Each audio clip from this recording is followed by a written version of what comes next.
It all started, as most family disasters do, at the dinner table. The weapon of choice wasn't a knife, but a single declarative sentence. For my family, the Delaney's, the dinner table was less a place for nourishment and more a stage for performance. It was where my father, Dr. Patrick Delaney, a man who viewed the world through the narrow lens of a surgeon's lupa, would hold court. It was where my mother, Eleanor, would curate the conversation like she curated her collection of antique silver, polishing away any unsightly blemishes of reality. And it was where my older brother, Marcus, the chosen son, would receive his weekly anointing as the future of the family legacy. I was Florence, the supporting cast, the quiet, reliable daughter whose achievements were noted with the same mild approval as a well-cooked side dish. For 22 years I had played my part. I was the pre-med prodigy, the one who aced organic chemistry, while Marcus was struggling through his political science electives. I was the one who got into the most competitive feeder program for Harvard Medical School, a fact my father would drop into conversation with the casual air of a man mentioning the weather. It was their dream, you see. Dr. Patrick Delaney and his daughter Dr. Florence Delaney. It had a certain ring to it, a satisfying symmetry that affirmed their entire worldview, that success was a straight, well-lit path paved with prestigious degrees and safe six-figure salaries. They weren't bad people, they were just pathologically risk-averse, terrified of anything that hadn't been done 1,000 times before. Their fortune, respectable but not immense, was built on generations of this same cautious philosophy. Delaney's were doctors, lawyers, and bankers. They didn't start things, they joined things. That night, the pot roast was, as always, perfect. The crystal glasses gleamed under the chandelier. Marcus was droning on about his summer internship at a corporate law firm, a story my parents had heard 3 times already, but listened to with the rapt attention of a premier. He'd made a clever observation about some footnote in a merger agreement, and my father was beaming, clapping him on the shoulder. "That's my boy," he'd said, a keen eye. "That's what separates the men from the boys in the legal world." My mother sighed contentedly. "We're just so proud of you, Marcus. So settled, so secure." The word secures hung in the air, thick and suffocating. It was their favorite word. It was their God. And in that moment, I knew I had to shatter it. I'd been rehearsing the words for weeks, my stomach churning every time. I'd run simulations in my head, calculated the blast radius, and still I knew it wouldn't be enough. I cleared my throat. The sound was small, but it cut through Marcus's monologue like a scalpel. 3 pairs of eyes turned to me, expectant. They probably thought I was going to announce I'd been named top of my class again. "I have something to tell you all," I began, my voice steadier than I felt. "I've made a decision about my future. I'm not going to be applying to medical school next year." Silence. Not a shocked silence, but a confused one, as if I'd just started speaking in a foreign language. My father's smile froze, a fossilized expression on his face. "What was that, Florence?" my mother asked, her tone light, dismissive, as if she'd misheard. "Did you say you're taking a gap year, to travel perhaps? Your father and I could—" "No," I said, cutting her off, which was a cardinal sin in our house. "I'm not taking a gap year. I'm dropping out of the pre-med program. I'm starting a company." The word company landed on the polished mahogany table with a thud. It was a dirty word. It was the opposite of secure. It was a word associated with failure, with risk, with the kind of people who ended up on the news for all the wrong reasons. My father was the first to recover. He put his fork down with a deliberate heavy click. "Don't be ridiculous, Florence. You're stressed. The program is demanding, we all know that. You're just talking nonsense." "It's not nonsense," I insisted, my heart starting to pound against my ribs like a trapped bird. I've been working on this for over a year. It's a biotech concept. A new delivery mechanism for bacteriophages to target antibiotic-resistant pathogens. It has the potential to save millions of lives, to change medicine in a way that being a practicing physician never could for me. I looked at him, hoping for a flicker of understanding. He was a doctor. He of all people should have seen the science, the potential. Instead, his face hardened, the skin tightening over his cheekbones. He looked at me not as a scientist, but as a faulty asset, bacteriophages. He scoffed, the word dripping with disdain. That's research, Florence. That's not a career. That's something you do in a university basement for a meager grant until you run out of funding. You are a Delaney. You are meant to be a surgeon, a practitioner, not some basement tinkerer. Marcus laughed. It was a short, sharp bark of a laugh, full of pity. Flo, come on. A company? What do you know about running a company? You're going to throw away a guaranteed spot at Harvard Med to play entrepreneur. Be serious. It was my mother's reaction that hurt the most. Her face, which had been a mask of pleasantries, crumpled, real theatrical tears welled in her eyes. Florence, how could you do this to us? To your father, after everything we've invested in you. The tutors, the schooling, this is a slap in the face. It's a humiliation. What will I tell people? What will I tell people? That was the core of it. Not my dream, not the science, not the potential to save lives, but their social standing. My entire life's ambition, reduced to a matter of parental embarrassment. This isn't about you, I said, my voice shaking now with a fury I hadn't anticipated. This is about my life. Your life is clearly out of control, my father snapped, his voice rising. He stood up, pointing a finger at me. This is not just stress, this is a delusion. A reckless, childish delusion of grandeur. You're throwing away a perfect, secure future for a fantasy. And then came the verdict. The sentence. You're unwell, Florence, he declared, his voice dropping to a somber clinical tone that was somehow more terrifying than his anger. Eleanor, call Dr. Jennings. I want a referral. The best psychiatrist in Boston. We need to get her help. We need to cure her of these ideas. They weren't asking. They were telling. They weren't suggesting. They were diagnosing. In their eyes, my ambition wasn't a sign of strength or vision.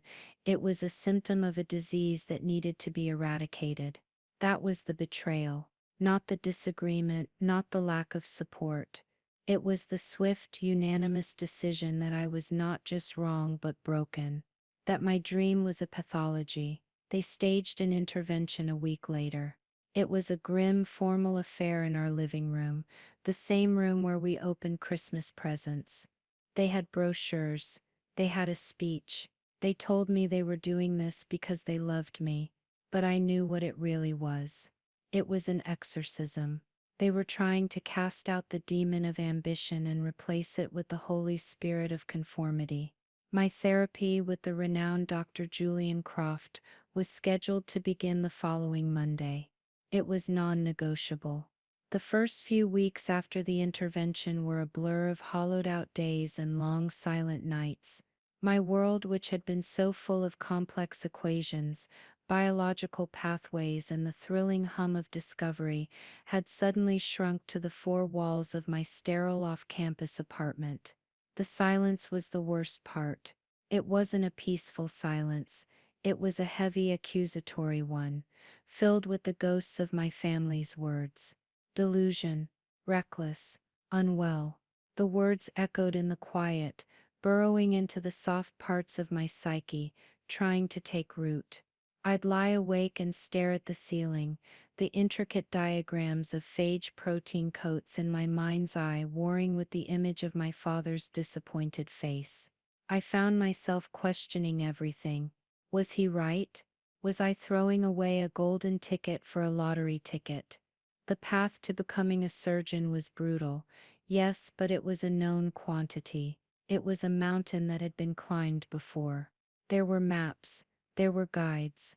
This new path I wanted to forge was into a dark, uncharted forest, with no guarantee of a way out. My family had always been my anchor, and now they had cut the rope, leaving me adrift in a sea of doubt. It was a profound and terrifying loneliness. My only lifeline was Sarah, my best friend from the pre-med program. She was the only one I'd confided in about my research, the only one who didn't look at me like I had two heads when I talked about lysogenic cycles and CRISPR-Cas9 modifications. When I told her what had happened, her reaction was pure, undiluted rage on my behalf. "They're putting you in therapy," she'd shrieked over the phone, "because you have a revolutionary idea. Flo, that's insane. That's like grounding Jonas Salk for doodling ideas for the polio vaccine. They're scared, that's all. People like them are always scared of things they don't understand." Her outrage was a balm, a small point of light in the darkness. But even with her support, the weight of my family's judgment was crushing. I would find myself reliving small moments from my childhood, tiny cuts that I had ignored at the time, but now saw as part of a larger pattern of bleeding. I remembered being 10 and winning the city-wide science fair with a project on hydroponics. I was so proud. I came home with a huge blue ribbon and a trophy. My father glanced at it, ruffled my hair and said, "That's nice, sweetie. Now go wash up for dinner." Marcus made honor roll again. Marcus's B+ average was always a cause for celebration. A catered dinner, a new video game. My academic brilliance was just expected. It was my duty, not an accomplishment. I remembered my 16th birthday. Marcus had just gotten his driver's license, and my parents bought him a brand new BMW, a sleek silver sedan he'd wanted. For my birthday, 2 months later, they gave me a set of expensive medical textbooks for my advanced biology class. "A tool for your future," my father had said, patting the glossy cover. The message was clear. Marcus was to be rewarded with pleasure and freedom. I was to be rewarded with more work, more pressure. It wasn't about the money. It was about what the gift symbolized. His life was meant to be enjoyed. Mine was meant to be utilized. He was the golden child, the family jewel to be polished and displayed. I was the workhorse, the reliable engine that powered the family's pride, but was kept hidden in the machine room. These memories swirled in my head, fueling a potent cocktail of grief and anger. The grief was for the family I thought I had, the one I believed would ultimately have my back. The anger was a slow-burning ember, a defense mechanism against the encroaching despair. It was this anger that finally got me out of bed on the morning of my first appointment with Dr. Julian Croft. I went not because I believed I was sick, but because I had no other choice. They held the keys to my apartment's lease, which was in my father's name, and my car. It was a subtle, unspoken form of control. Comply or be homeless and stranded. So I would comply. I would play the part of the dutiful, healing daughter. I would go to their hand-picked psychiatrist and nod and say all the right things until I could figure out my next move. I walked into his office expecting a stuffy room with a Freudian couch and a condescending old man with a notepad. The office was in a sleek building in Back Bay, with minimalist furniture and a stunning view of the Charles River. And Dr. Julian Croft was not what I expected. He was probably in his late 40s, dressed in a sharp, modern suit, with an air of restless intelligence about him. There was no couch, just two comfortable leather armchairs facing each other. He didn't start with the usual questions. He didn't ask about my childhood or my feelings. He just looked at me with piercing, analytical eyes and said, "Your father tells me you have delusions of grandeur. He says you want to start a biotech company. Tell me about it." There was no judgment in his tone, only curiosity. I was so taken aback that I just started talking. For the first time, I wasn't defending myself. I was just explaining. I laid out the science, the problem of antibiotic resistance, the elegance of using bacteriophages as a delivery vector. I talked about my specific modifications, the way I propose to engineer them to avoid an immune response, the potential for a targeted payload delivering system that would leave human cells untouched. I talked for 20 minutes straight, the words pouring out of me, a flood of data and passion that had been dammed up for weeks. When I finished, breathless, he didn't write anything down. He just leaned forward, a strange, intense light in his eyes. "That's not a delusion," he said, his voice quiet. "That's a business plan. A damn good one. But your delivery mechanism, how are you accounting for the high rate of clearance by the reticuloendothelial system? Phage capsids are notoriously immunogenic." I stared at him, my mouth agape. He wasn't humoring me, he was challenging me. On the science. A psychiatrist was debating the finer points of immunology with me. The shock was so profound it felt like a physical jolt. "I'm working on a pegylation strategy," I stammered, "a polymer coating to mask the viral proteins and extend circulation time. It's theoretical, but the initial simulations are promising." He nodded slowly, a ghost of a smile playing on his lips. "Pegylation is standard. But what if you engineered the capsid itself? A chimeric protein. Something that mimics a human lipoprotein. You could hijack an existing biological pathway to get it past the gatekeepers." And just like that, everything changed. In that moment, a new resolve crystallized in my chest, hard and clear as a diamond. My family had sent me to this man to have my dream dismantled, to have my ambition pathologized and medicated away. But they had made a colossal miscalculation. They had no idea who Dr. Julian Croft really was. And I realized, sitting in that leather armchair, that this therapy wasn't a prison. It was an opportunity. This office wasn't a clinic, it was a training ground. I wasn't a patient, I was a founder in stealth mode. And my family was unwittingly paying for my first 6 months of elite business consultation. The despair that had clung to me for weeks finally burned away, replaced by a cold, thrilling resolve. It wasn't about revenge, not yet. It was about survival. And I was going to use their own weapon against them, to ensure I didn't just survive, I was going to thrive. The next 6 months were the most surreal and exhilarating of my life. I lived a double existence, a carefully constructed performance for two entirely different audiences. To my family, I was the broken daughter, slowly being glued back together by the therapeutic wisdom of Dr. Croft. I would call my mother every Sunday evening, my voice calibrated to the perfect pitch of fragile recovery. I'd tell her we were making progress on my impulsive tendencies and unrealistic expectations. I'd let a little tremor enter my voice when I talked about how hard it was to let go of the fantasy of my company. "We're working through the core issues, Mom," I'd say, staring at a complex diagram of protein folding on my laptop screen. "Dr. Croft thinks my desire to start a company stems from a deep-seated fear of failing at the conventional path."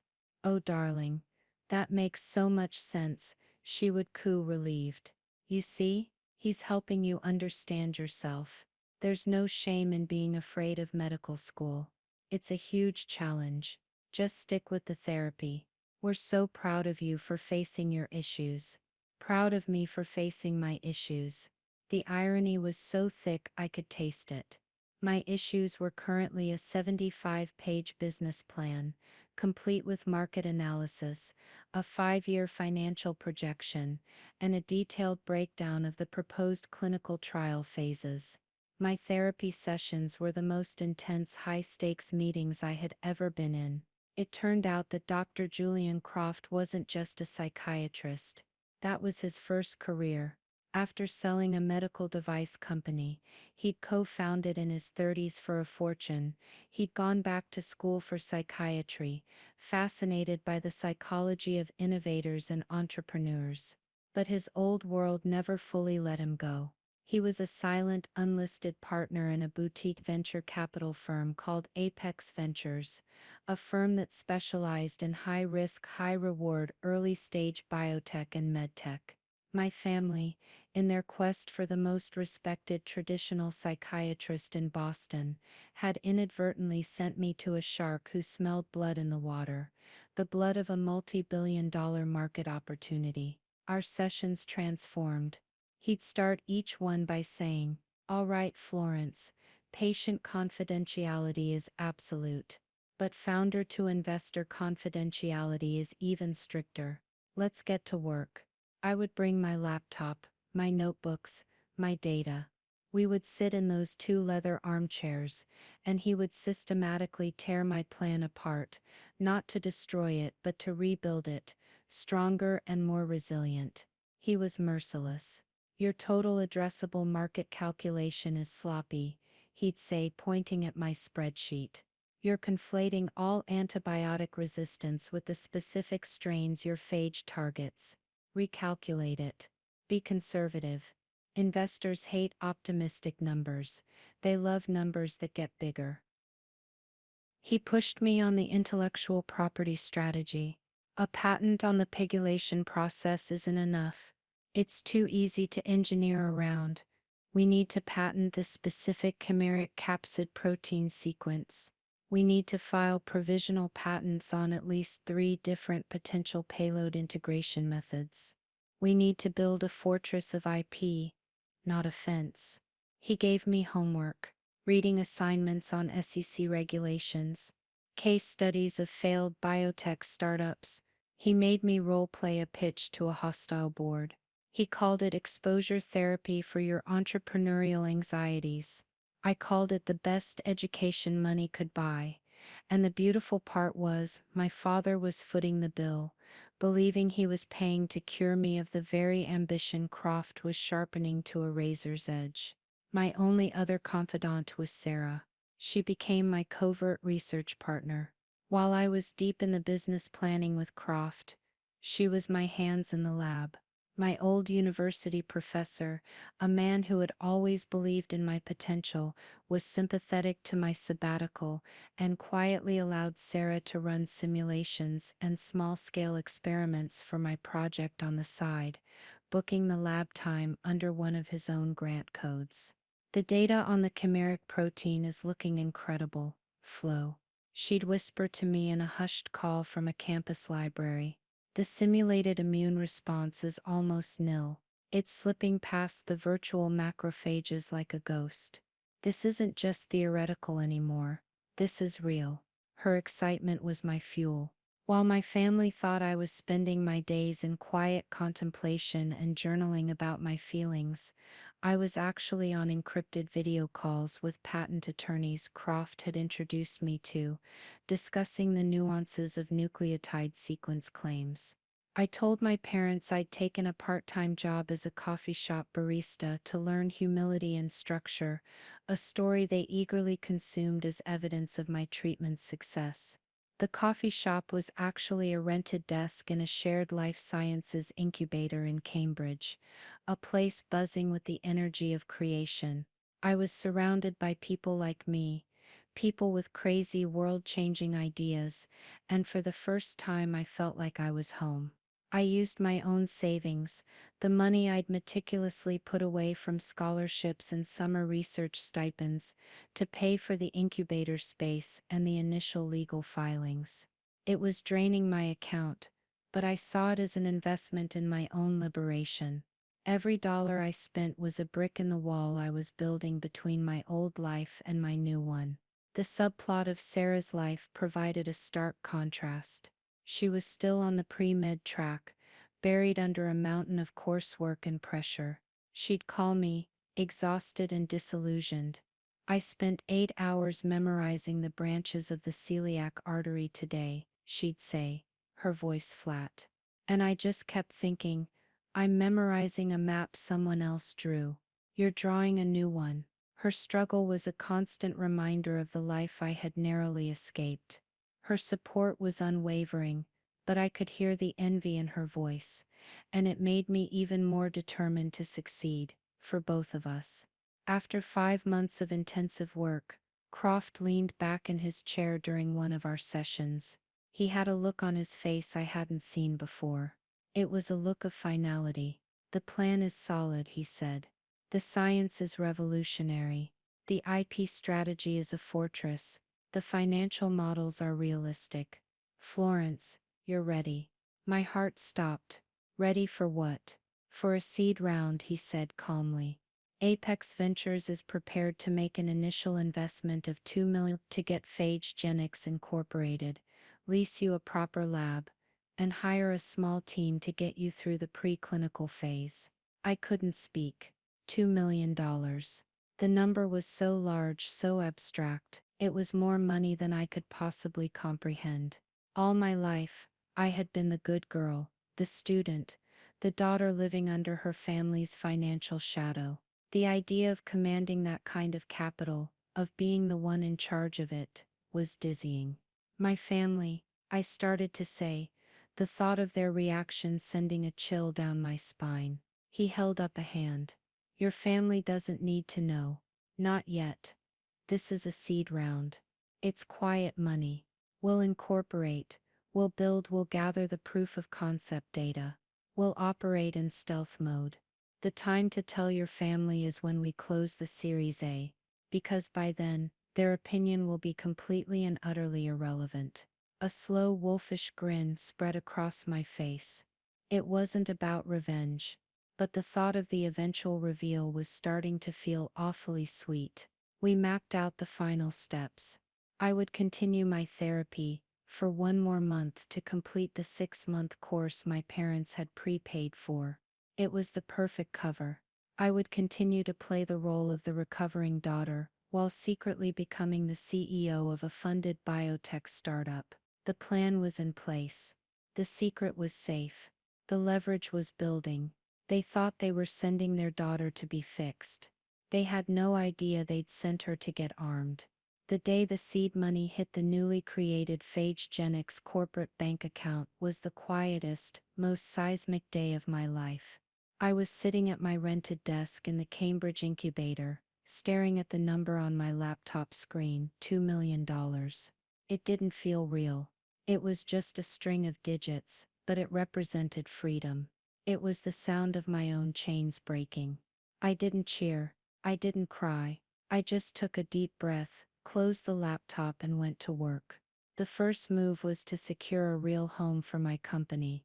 Croft, through his network, found us a small but state-of-the-art lab space being sublet by a larger pharmaceutical company. It was perfect. Within a week I was no longer a squatter in an incubator. I was the founder and CEO signing a commercial lease. I told my family I was upgrading my part-time job from a barista to a lab assistant position at a research facility. "Oh, that's wonderful, dear," my mother had chirped over the phone. Dr. Croft said re-engaging with a scientific environment in a low-pressure way would be good for you. It shows you're accepting that you can be around science without having to lead. The condescension was so thick I could have bottled it. I just smiled and said, "Yes, Mom, it's very low pressure." Low pressure meant working 18-hour days. I hired my first 2 employees, a brilliant but cantankerous biochemist named Dr. Eris Thorne, who had been pushed out of academia for being too unconventional, and a young, hungry lab technician named Ben. Sarah, on the verge of burning out from her pre-med studies, officially took a leave of absence and joined us, her eyes shining with purpose for the first time in months. She was finally getting to build the map instead of just memorizing it. Our little team of 4 became a family, bound by a shared belief in the science. We were running experiments, gathering data, and making breakthroughs at a dizzying pace. The silent takeover phase began subtly. The first tremor my family felt was financial. The lease on my apartment, the one my father held as a subtle leash, was coming up for renewal. He called me, expecting me to be worried. "Florence, I just got the notice about your apartment," he said, his tone heavy with paternal authority. "We need to discuss if it makes sense for you to keep it, given your current situation. Perhaps moving home for a while would be more stable for you." "That's all right, Dad," I said, my voice breezy. I was signing payroll checks at the time. "I've already found a new place. I'll be out by the end of the month. Thanks for all your help with it, though." There was a stunned silence on the other end of the line. He couldn't comprehend it. Where did I get the money for a deposit on a new apartment in Boston? He assumed I had a roommate, that I was downgrading. He couldn't imagine any other reality. "Well, all right then," he said, flustered. "Just make sure you're being responsible." The next tremor was my confidence. I stopped calling them with my weekly therapy progress reports. The calls became shorter, more infrequent. I was busy. I had a company to run. My narrative of the fragile, recovering daughter was beginning to fray, not because of any mistake I made, but because the real me was becoming too strong to hide. The panic truly began with my brother Marcus. As the golden child, he considered it his duty to monitor my deviance. He called me one afternoon, his voice oozing with that familiar smug pity. "Hey Flo," he started. "Just checking in. Heard from Mom you're still working in that little lab. How's that going? Still washing beakers?" "It's going well, Marcus. Thanks for asking," I said, reviewing preliminary data that showed our lead phage candidate had a 99.7% success rate in lysing a particularly nasty strain of MRSA in vitro. "We're making some exciting progress." "We?" he scoffed. "You mean you and your boss?" "Look, Flo, I know you think this is some big deal, but you have to be realistic. It's a dead-end job. Dad and I were talking. Maybe it's time you started thinking about going back to school, maybe a master's in public health, something more manageable." It was the unearned arrogance, the casual dismissal of my life's work, that finally made something snap, not in anger, but in clarity. I was done managing their feelings. I was done playing small to make them comfortable. "I have to go, Marcus," I said, my voice cool and distant. "I have a board meeting to prepare for." I hung up before he could respond. A board meeting. The words felt foreign and powerful on my tongue. Croft had insisted we establish a proper board from day one, even if it was just him, me, and a neutral third-party advisor. It was about structure, about discipline. To Marcus it must have sounded like a complete fabrication, another one of my delusions. But the seed of doubt had been planted. Their levers of control, financial influence, emotional manipulation, condescension were all failing. My silence was unnerving them. They were used to a daughter who either fought them with predictable emotional outbursts or folded under their pressure. This new Florence, the one who was polite but distant, who was self-sufficient and mysteriously busy, was an unknown variable they couldn't solve. The final catalyst was a small article. It wasn't in a major publication, just a niche online journal called Biotech Forward. It was a roundup of 10 stealth mode startups to watch in the Boston area. And there at number 7 was a short paragraph. "Phagegenics, a new player in the anti-infective space, is rumored to be developing a groundbreaking bacteriophage delivery platform. Helmed by the young and brilliant Florence Delaney, the company recently closed an impressive seed round led by biotech insiders. While details are scarce, sources say their approach to tackling superbugs could be a game changer." My father's cousin, a man who prided himself on keeping up with industry gossip, saw the article. He, of course, immediately forwarded it to the entire Delaney family email chain, with the subject line, "Is this our Florence?" My phone started buzzing within minutes. It was my mother. I ignored it. Then a text from her. "Florence, call me immediately. We need to talk about this article." I ignored that too. Then my father called. I let it go to voicemail. His message was clipped, furious. Florence, what is the meaning of this? You have been lying to us. To Dr. Croft. Call me back. Now. Then came a text from Marcus, LOL. Helmed by the young and brilliant Florence Delaney. Did you write this yourself? You're in way over your head. I turned my phone off. I looked around my lab. Eris was arguing with Sarah about the optimal pH for a culture medium.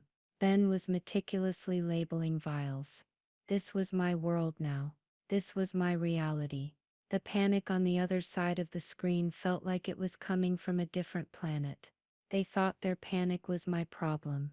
They were about to find out it was only theirs. The silent takeover was over.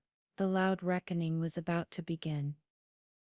The days following the article's release were a masterclass in my family's particular brand of escalating hysteria. It began with a barrage of texts and voicemails, a digital siege designed to breach my newfound walls. My mother's messages were a torrent of wounded theatricality. How could you deceive us like this, Florence? We were only trying to help you. I feel sick with worry. You're being reckless with the family name.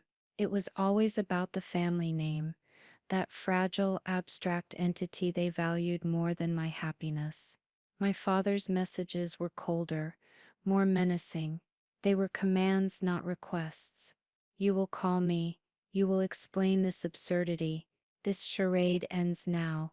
He even tried to pull rank, leaving a message that said, I am leaving a message for Dr. Croft. I will get to the bottom of this failed treatment. The threat was clear. He was going to go over my head to the authority figure he believed he had hired to put me back in my box. Marcus, ever the helpful one, opted for a campaign of mockery. He sent me screenshots of the article with laughing emojis. He texted, seriously, who are these biotech insiders? Your lab partner. Don't get scammed, little sister. These things always end in tears. His condescension was a shield for his own insecurity. I was doing something he could never do, building something from nothing, and his only defense was to belittle it. For years, this kind of coordinated assault would have crippled me. I would have been riddled with guilt, anxiety, and doubt. I would have caved, but something fundamental had shifted within me. Their panic felt distant, like listening to a storm raging outside while you're safe and warm indoors. Their noise, the constant buzz of their demands and manipulations, no longer penetrated my silence. The quiet confidence I had built brick by brick in the lab and in Croft's office. I didn't respond to any of them.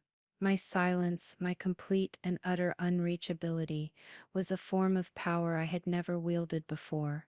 It drove them into a frenzy. They were used to controlling the narrative, to being the center of my universe. My refusal to engage was a rejection of their entire power structure. The so-called family exodus was their next pathetic move. I was summarily removed from the family group chat. My mother sent a final dramatic text before she blocked me on the app. Until you are ready to be honest and get the help you truly need, we cannot have you spreading this toxicity. I received an email from my father, informing me that the traditional Delaney family Sunday dinners were on hold, as my presence would be too disruptive. They were trying to punish me with exile, not realizing that I had already left. They were locking the door to a house I had no intention of ever entering again. The final, desperate gambit was the one my father had threatened. He scheduled a meeting with Dr. Croft. My mother emailed me the details, a single cold sentence. Your father and I will be meeting with Dr. Croft on Friday at 3 p.m. to discuss your case. We expect you to be there. They expected me to be there as the accused, the patient whose treatment had gone haywire. They envisioned a scene where they, the concerned parents, would corner the psychiatrist, demanding to know why their daughter was more delusional than ever. They thought he was their ally, their hired gun. They were walking into an ambush of their own making. I simply replied to the email with 2 words, "I'll be there." The day of the meeting, I felt a strange calm. I chose my outfit carefully. Not a lab coat, not a student's hoodie. I wore a sharp dark blue blazer, tailored trousers, and the confident air of a CEO. I drove to Croft's building, the same building where I had first arrived 6 months ago, a bundle of nerves and righteous anger. Now I walked in feeling like I owned it. I arrived 15 minutes early. Croft greeted me not as a patient but as a partner. He shook my hand firmly. "Ready for the board meeting, Florence?" he asked with a slight smile. "More than ready," I replied. I didn't sit in the familiar leather armchair I had occupied for 6 months.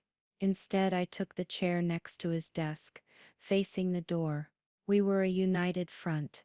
When my parents and Marcus arrived, the sight of me sitting there, beside Croft, not opposite him, was the first thing that threw them off. I could see the flicker of confusion in my father's eyes. He had expected to find me sitting meekly on the patient chair, ready to be dissected. They sat down on the sofa opposite the desk, arranging themselves like a tribunal. My father took the lead, his face a mask of stern disappointment. "Dr. Croft," he began, his voice laced with authority, "we are here because we are deeply, deeply concerned. We entrusted Florence to your care 6 months ago to help her with what we diagnosed as reckless delusional thinking. We paid for your services in good faith, and yet the result is this." He slapped a printout of the biotech forward article onto the coffee table. "She is more entrenched in this fantasy than ever. She has lied to us. She has cut off her family. Your treatment has been a catastrophic failure." My mother chimed in, dabbing a perfectly dry eye with a tissue. "We just want our daughter back, doctor, the sensible, stable girl we knew." Croft listened patiently, his hands steepled in front of him. He let the silence hang in the air for a long moment after they finished, allowing their accusations to curdle. Then he spoke, his voice calm and measured. "Patrick, Eleanor, I understand your concern. But I believe there has been a fundamental misunderstanding of my role here, and more importantly, of your daughter." He paused, letting his words sink in. "For the past 6 months, I have had the privilege of working closely with Florence. My professional clinical opinion is this: Florence Delaney is not delusional. She is not reckless. She is in fact one of the most focused, brilliant, and resilient individuals I have ever had the pleasure of meeting in my entire career." My father's jaw tightened. This was not the script he had written. "What are you talking about?" "She's throwing her life away for some science project."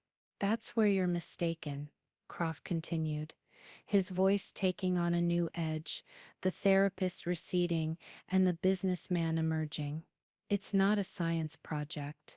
He reached into a drawer and pulled out a slim, elegant business card holder. He slid 3 cards across the desk towards them. My father picked one up. He read it, and his face went slack. The blood drained from it, leaving behind a pale, waxy sheen. My mother and Marcus leaned in to look. I knew what it said. "Julian Croft, Managing Partner, Apex Ventures."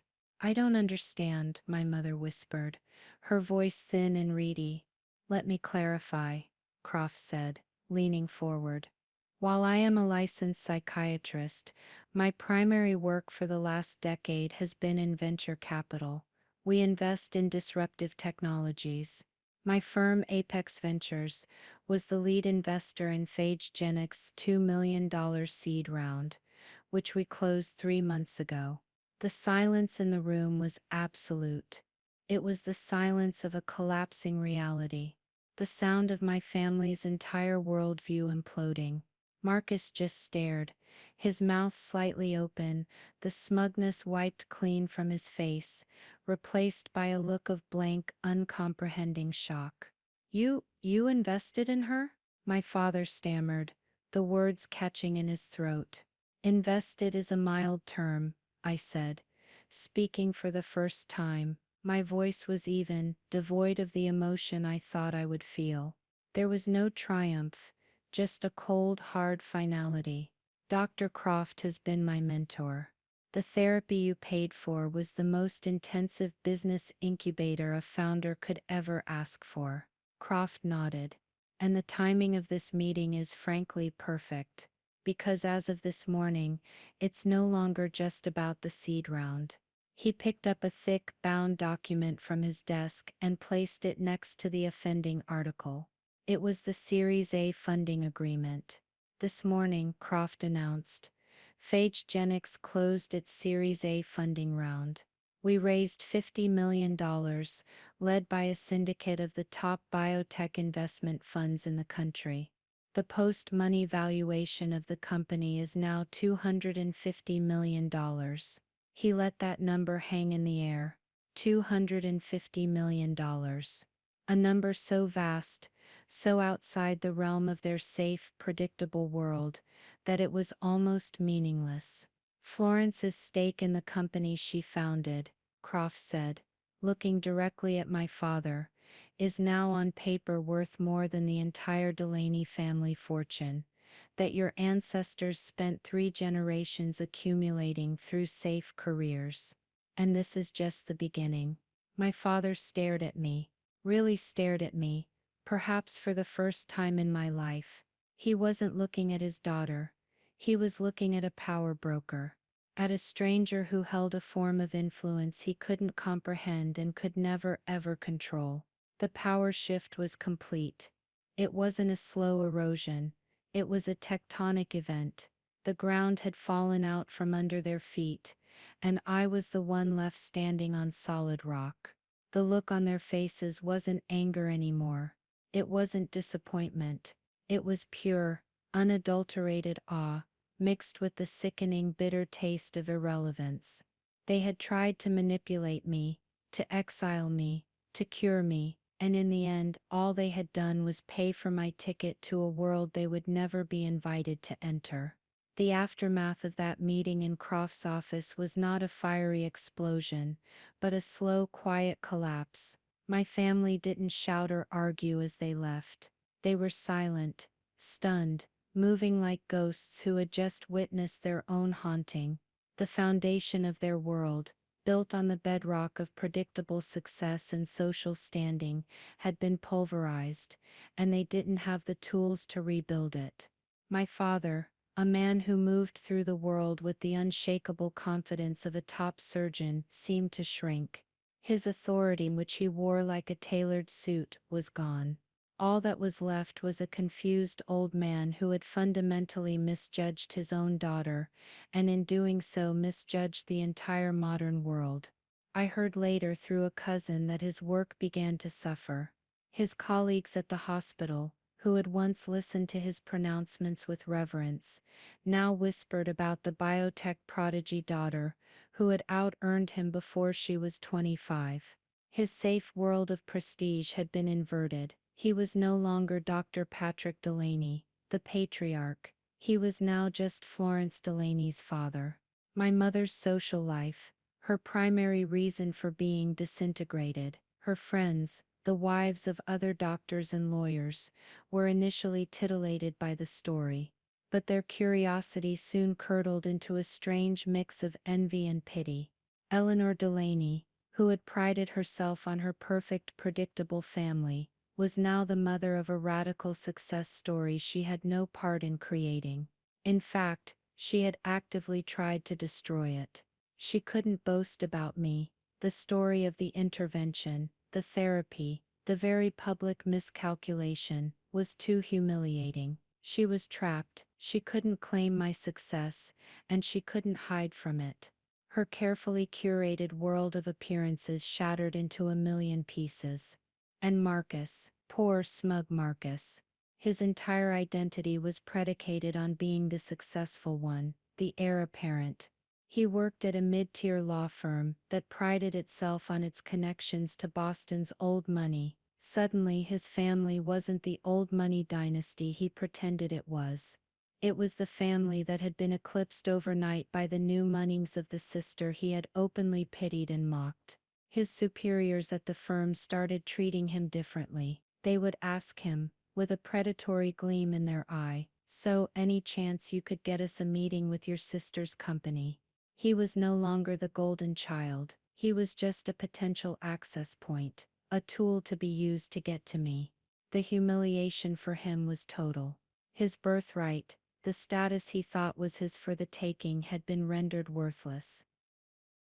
They tried to reach out, of course. About a month after the meeting, a package arrived at my new office. It was a peace offering, I suppose. A framed photo of the four of us from a family vacation years ago when I was still a smiling, compliant girl. There was a card, signed by all three of them. It was a rambling, pathetic mess of an apology. It didn't apologize for the betrayal, for the intervention, for calling me delusional. It apologized for not understanding my vision. It was an apology born not of remorse, but of awe at my newfound wealth and power. It was an application to be let back into my life. I looked at the photo for a long moment, at the smiling faces, the forced family unity. It felt like looking at strangers from another lifetime. I didn't feel anger. I didn't feel sadness. I felt nothing. It wasn't about the money, I had told myself. But seeing that desperate, transparent plea, I realized it had become about the money, because money was the only language they understood. It was the only metric by which they could finally comprehend the scale of their mistake. I took the frame and the card, and without a second thought, I dropped them into the confidential shredding bin. My vindication wasn't in their downfall. My vindication was in my own creation. It was in walking the floors of my lab and seeing the progress we were making. It was in the late-night brainstorming sessions with Sarah and Eris, the air electric with discovery. It was in the knowledge that our work might one day save someone's life, a real, tangible impact far beyond the superficial prestige my family worshipped. I had built a new family, one forged in shared passion and mutual respect, not in obligation and judgment. It wasn't about revenge until it was, but the revenge wasn't an act I committed. It was a state of being I achieved. My success was the revenge. My independence was the revenge. My happiness, a quiet, profound happiness they could never touch, was the ultimate revenge. They hadn't been trying to help me. They were trying to manage me, and the moment I refused to be managed, their world fell apart. My world, on the other hand, was just beginning. They thought my dream was a reckless delusion. The truth is, the only delusion was the one they were living in, the belief that they had any power over me at all. So here I am, not in a therapist's office but in my own office, overlooking the city that once felt like a cage. Phage is preparing for its first round of clinical trials. The work is hard, the pressure is immense, but it's mine. Every success, every failure belongs to me. I built this. Looking back, I see the whole saga with a clarity that only distance can provide. My family, in their fear, gave me the greatest gift I could have ever received. They forced me into a corner, and in that corner, I found my own strength. They tried to put me on a leash, but instead they handed me the key to my own cage. The irony is, they thought they were acting out of love. A twisted, controlling version of it, anyway. They genuinely believed their path was the only one to a safe and happy life. But safety is an illusion, and their definition of happiness was a prison. The moral of this story isn't about getting rich or getting even. It's about the profound importance of betting on yourself, especially when the people who are supposed to be in your corner are the ones holding the ropes of the boxing ring. It's about understanding that sometimes the most loving thing you can do for yourself is to walk away from the people who claim to love you, but only value a version of you that doesn't truly exist. The real reckless delusion wasn't my business plan. It was my belief, for 22 long years that I needed their approval to be whole. The moment I let go of that, the moment I accepted that their validation was a currency I no longer needed, was the moment I truly became free. My success didn't cure me of my issues. It revealed that I was never the one who was sick in the first place. I want to ask you, have you ever had a dream that someone else tried to talk you out of? Have you ever had to fight for your own vision against the people who were supposed to be your biggest supporters? It's a lonely road, but let me tell you, the view from the other side is worth every single step. If this story resonated with you, if you've ever had to push back against expectations to chase your own truth, I'd love to hear about it in the comments below. Your stories matter. And if you want to see more stories about turning the tables and finding your own power, make sure to hit that like button and subscribe to the channel.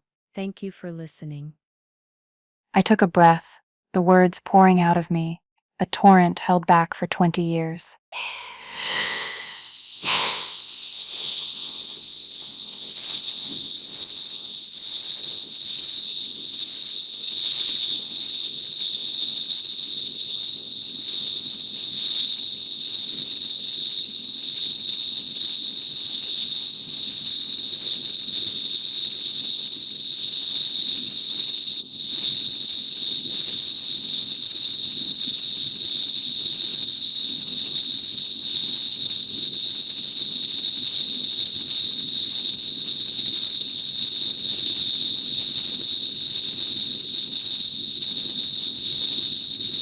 I got this job because I have spent the last 10 years working tirelessly to build a career. A career you never once asked me a single question about. I got this job because this company is failing, and I know how to fix it. This is my company now. And my responsibility. Chloe is a dancer here, an employee, and she was given a professional and entirely accurate critique of her work. If she cannot handle that, if her ego is too fragile to accept direction, then she has a choice. She can either meet the professional standards I am setting for everyone, or she can resign. The decision is hers. Now, if you'll excuse me, I have a company to run. I sat back down and picked up a pen, looking down at the papers on my desk. A clear and final dismissal. They stood there for a long moment, sputtering, speechless. They had no response. Their usual weapons, guilt, shame, the appeal to family, were useless against me now. I had rendered them obsolete. They were generals fighting the last war, and they had just been made irrelevant. Without another word, they turned and left my office, closing the door softly behind them, a sound of utter and complete defeat. The weeks that followed were a whirlwind of change. Chloe, true to form, did not show up for rehearsals the next day, or the day after. She tried to leverage her star power, believing the company couldn't possibly mount a season without her. It was a bluff, and I called it. I immediately promoted Anya to the principal role in our first production. I paired her with a young, dynamic male dancer, who had also been languishing in Chloe's shadow. Their chemistry was immediate, electric. The energy in the rehearsal studio transformed overnight. Without the oppressive fear of Chloe's judgment, dancers began to take risks. They experimented, they collaborated, they started to look like they were having fun again, and their dancing soared because of it. After a week of silence, Chloe's lawyer contacted the board, issuing a list of demands. She wanted a formal apology from me, a guarantee of casting in all leading roles, and a new contract with an even more astronomical salary. The board, under Mr. Sterling's guidance and my recommendation, politely declined. We issued a counteroffer. She was welcome to return to work, under the terms of her existing contract, and she would be expected to attend all company classes and rehearsals like every other dancer. Her roles would be assigned based on merit. She resigned the next day. The news sent a shockwave through the city's arts scene, but inside the company, it was met with a collective, quiet sigh of relief. My parents, of course, have not spoken to me since the day they stormed out of my office. They have chosen their side.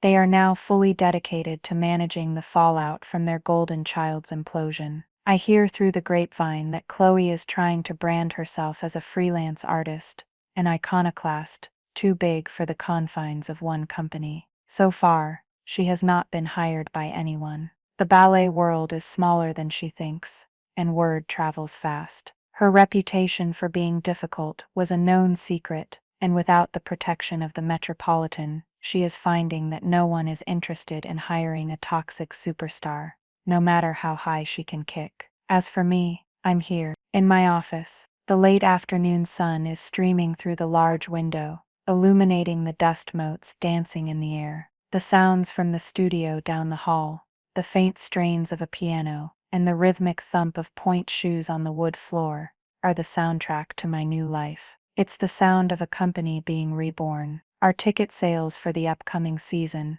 are higher than they've been in 5 years. We have 2 new corporate sponsors, thanks to the grants I wrote. Anya is a revelation. The critics who are being allowed into rehearsals are already buzzing that she is the new face of the Metropolitan. I leaned back in my chair, the leather creaking softly, and a real genuine smile touched my lips. The hollow ache that used to be a permanent resident in my stomach is gone. In its place, there's a quiet strength, a sense of peace that feels more profound than any applause I ever could have received on stage. So here I am, telling you this story, and you might be wondering, was it all worth it? The family schism, the drama, the emotional wreckage. I have to be honest with you. What was I supposed to do? Continue to be the family doormat forever?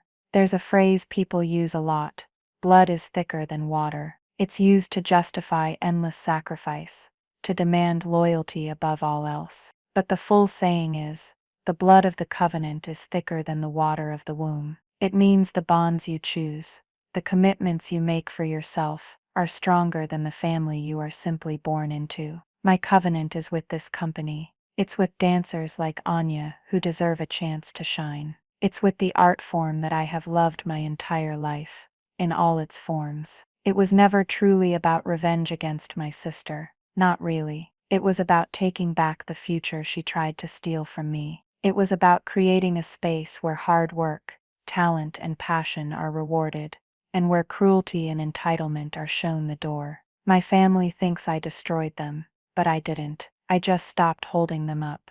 They were the architects of their own downfall. I just got out of the way when the building started to crumble. I chose myself, and for the first time in my life, I feel whole. The hollow space is finally filled. Have you ever had a family member, someone who was supposed to be your biggest supporter, turn out to be your biggest obstacle? It's a painful and confusing experience, and I'd be interested to hear your story in the comments below. We can all learn from each other, and if this story resonated with you, please give it a like and subscribe to the channel for more content. Thank you for listening.